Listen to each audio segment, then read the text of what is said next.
Hello again, fifth graders. It's Mr. James. Today we're going to be reading something a little different. We are going to be reading two poems that go together. And these poems are called Shorty and Stringbean. And so we're going to start by reading Shorty, and then we'll give you an opportunity to look at how those poems are related.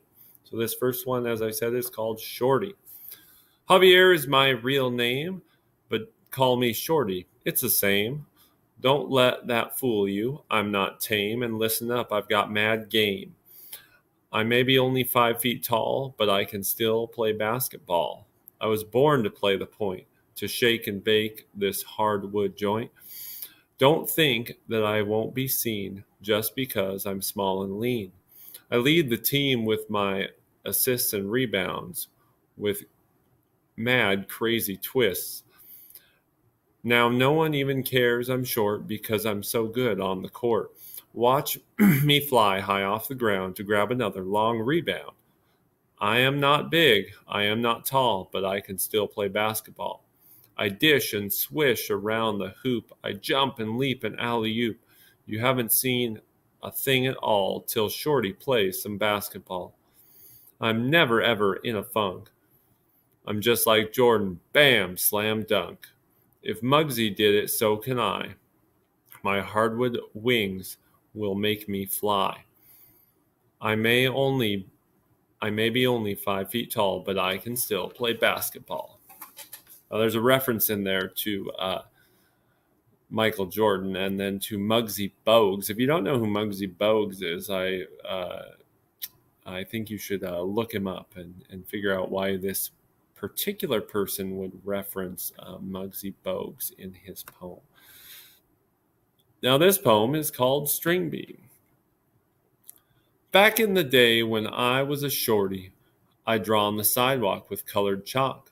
My brother would pass on his way to the court, jumping high where pigeons fly and slam dunking the orange prize. Now I'm older, my reflection bolder, with shoulders where tree limbs aspire to be. I woke up one day and was 6'3". Did that really happen to me? Give me a canvas and some paint. Give me a brush. Give me a pen. I have a yen to show you my world. I want to draw defensive moats, not defensive plays. I want to pick paints and palettes, not pick and roll. I want solitude and time to think, not stadiums of masses. And only 24 seconds to make passes. I have a yen to show you my world, and not some fantasy about the 1 in a million who get to play for the NBA. So that's a little different perspective there from Stringbean. So what you're going to do is talk about how these two poems are related. There's definitely a relationship between the two poems that were written. And you can explore, some similarities between them and the relationships that exist between the two poems. And then why do you think the author decided to organize this poem into two separate pieces, the Shorty piece and the Stringbean piece, instead of just making them one poem? And then do you think the ideas presented in these poems only apply to basketball? So what are some of those topics that are discussed in the poems that might apply to other things in life?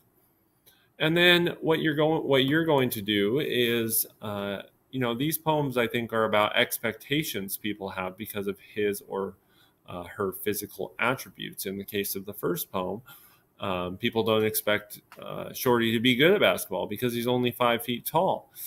And so you're going to be thinking about what are the effects of the expectations we have of people based on maybe their physical appearance, what they should do because of the way they look. And then I want you to write a poem about yourself in response to that question, a poem that talks about maybe what people expect of you based on what you look, but who you really are and the things that you really want to do. You can use those poems above as a guide. And remember, poems don't have to rhyme, so don't be feeling like you're stuck trying to get something rhyming. You can do some free verse instead. So I hope that helps. If you need any further assistance, please let us know. Thanks so much for tuning in, and I look forward to talking to you again soon.